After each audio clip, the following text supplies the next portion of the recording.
Assalamualaikum warahmatullahi wabarakatuh. Selamat sore, salam sejahtera bagi kalian semua. Selamat berjumpa kembali dengan saya Ayu Nurul Insani. Kali ini kita akan mempelajari modul 2 Bahasa Inggris kelas 11 tentang opinion and thought. Silahkan dipelajari dengan baik. Before we start our new topic, please look at these pictures.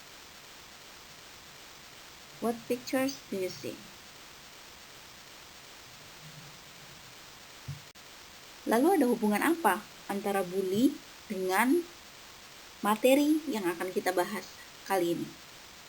Oke, mari kita lihat. Oke, good. Those pictures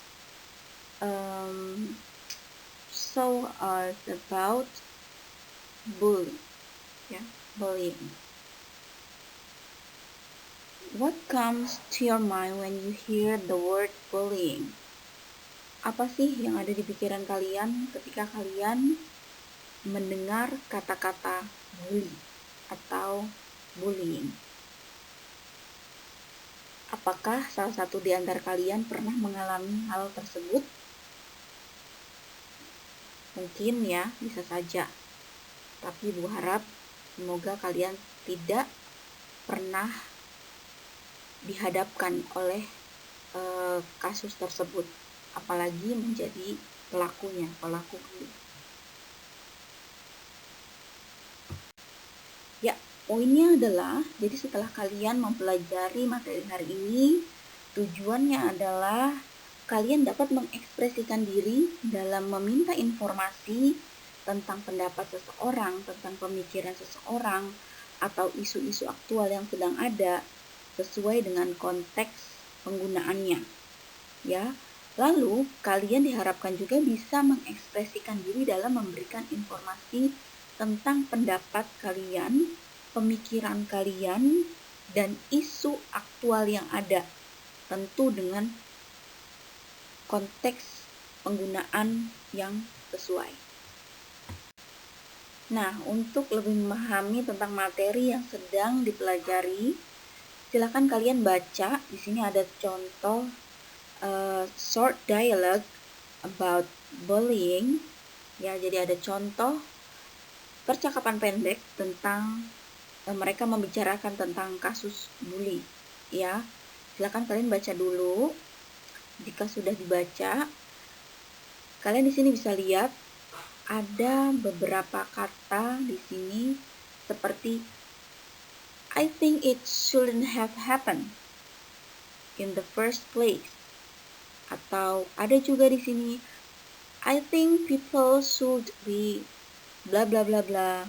Dan juga ada I agree. Lalu ada I think so too. In my opinion, bla bla bla bla. Lalu ada lagi I totally agree. I really think we should bla bla bla bla. Dan ada juga yeah, you're right. I hope so too. Ya. Apa sih kata-kata tersebut? Apa sih hubungannya? Mari kita lihat di slide selanjutnya. Jadi intinya kita mempelajari tentang ekspresi memberikan atau menanyakan sebuah opini dalam bahasa Inggris.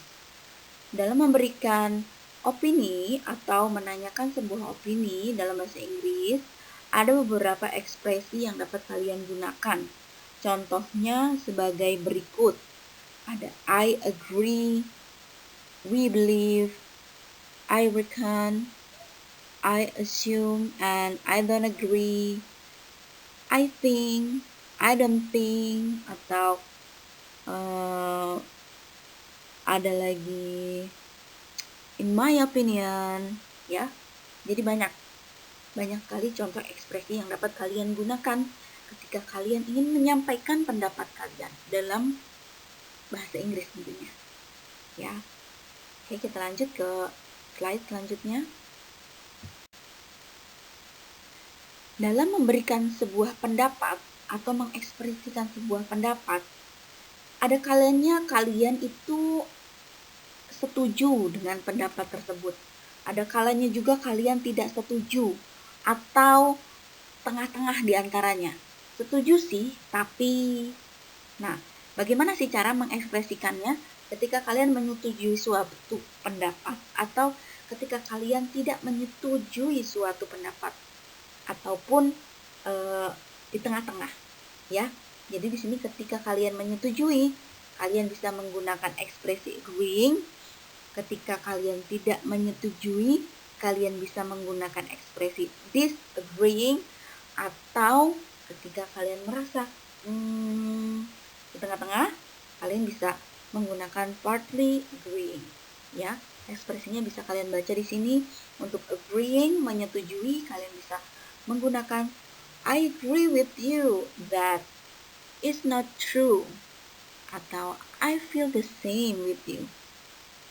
Ya, itu contohnya.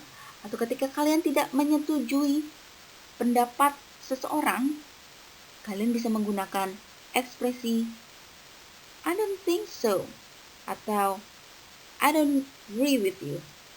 I don't agree with you that bla bla bla bla, atau that's not the way I see it.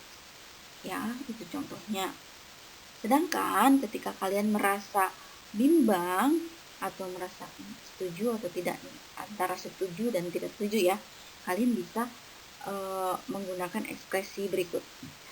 I see a point but I still consider another thing. Atau I kind of agree with you that bla bla bla. I agree with you to an extent. Sorry, tulisannya kecil banget. Ya. Lalu ada contoh dan yang lain, contoh lainnya. Next. Lalu apa sih fungsi sosial dan struktur umum? Ya, urutan-urutan dalam ekspresi giving opinion ini. Nah, untuk fungsi sosialnya sendiri adalah inquiring opinion, adalah menanyakan pendapat orang lain, ya.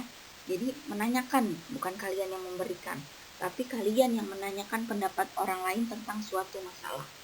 Nah, fungsi sosial yang kedua adalah giving opinion. Fungsi sosialnya adalah memberikan pendapat. Jadi kebalikannya, ya. Yang tadi menanyakan, ini memberikan pendapat atau mengungkapkan pendapat atas suatu hal, atas suatu masalah. Nah, struktur umumnya yakni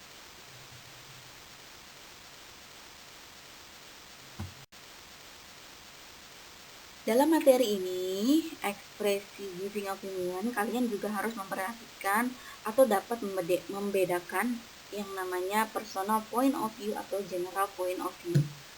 Apa sih personal point of view atau general point of view? Nah, secara singkat seperti ini. Personal point of view adalah pendapat yang dihasilkan dari pemikiran seseorang. Tetapi general point of view adalah pendapat yang dihasilkan dari ketika kalian menyetujui pendapat dari orang banyak, ya. Misalnya ibu menanyakan satu hal kepada 10 orang. 3 orang menjawab A dan 7 orang menjawab B.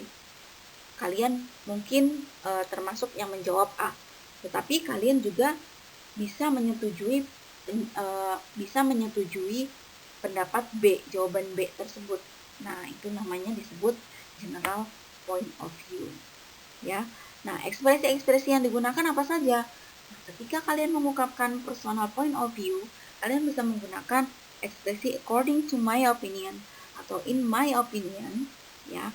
Tetapi ketika mengekspresikan general point of view, ketika kalian menyetujui pendapat orang banyak, nah, ekspresi yang digunakan bisa, contohnya, some people say that exercising is good for health, ya.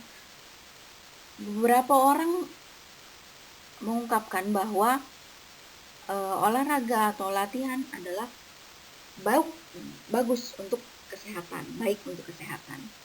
Ya, ya kalian pasti setuju dengan pendapat orang tersebut.